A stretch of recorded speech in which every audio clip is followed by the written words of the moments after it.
இந்த உலகத்திலேயே நிறைய பேரை பயம்புறுத்திட்டு இருக்க ஒரு மிஸ்டரியான விஷயத்தை தான் இன்னைக்கு நம்ம பார்க்க போகிறோம். 1971 ஸ்பெயினில் இருக்கக்கூடிய மரியா கோமஸ் அப்படின்றவங்க ஒரு ஃபேமிலியோட நிம்மதியாக வாழ்ந்துட்டு இருக்காங்க. அப்போ தான் கிச்சனில் வித்தியாசமான விஷயத்த ஒன்று நோட் பண்ணுறாங்க. உங்கள் கிச்சனில் இருக்கிற தரையில் வித்தியாசமான மார்க்ஸ் ஒன்று உருவாகுது. இது ஆரம்பத்தில் ரொம்ப கண்டுக்காமலே விட்டுட்டாங்க. ஆனால் ஒரு 2-3 நாள் கழிச்சு அது மனிதனோட முகமாக மாறிட்டு வருது. இது ஆரம்பத்தில் அவங்க கண்டுக்கலனாலும் போக போக அந்த தரையில் இருக்கக்கூடிய ஃபேஸஸ் எல்லாம் ஸ்மைல் பண்ணவும் ஆரம்பிச்சிருக்கு. சரின்னு இந்த தரையை தண்ணி ஊற்றி வாஷ் பண்ணுறாங்க. அதுக்கப்புறம் ஆசிட் ஊற்றியும் ட்ரை பண்ணுறாங்க.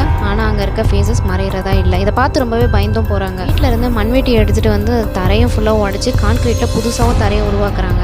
சில நாள் கழிச்சு அந்த தரையில் டிஃப்ரெண்ட் டைப் ஆஃப் ஃபேஸஸ் எல்லாமே உருவாக்க ஆரம்பிக்குது. இந்த விஷயம் நல்லா பாப்புலர் ஆகி டிவி சேனல்ஸ் அப்படி இப்படின்னு சொல்லிட்டு எல்லா இடத்துலையுமே ஸ்ப்ரெட் ஆகுது. சரி, வேற யாரோ இது வேணும்னே பண்ணுறாங்களோ அப்படின்னு சொல்லிட்டு சயின்டிஸ்ட் எல்லாமே இது ரீசர்ச் பண்ணவும் ஆரம்பிக்கிறாங்க. ரிசர்ச் பண்ணதில் ஹியூமன் வரைஞ்சதுக்கான எந்த ஒரு அடையாளமும் கிடைக்கல. இன்னைக்கு வரைக்குமே இந்த ஹியூமன் ஃபேஸஸ் எப்படி உருவாகுச்சுன்னு சொல்லிட்டு யாருக்குமே தெரியல. இந்த வீடியோ உங்களுக்கு பிடிச்சதுன்னா இந்த வீடியோக்கு ஒரு லைக் கொடுத்துட்டு மறக்காமல் சப்ஸ்கிரைப்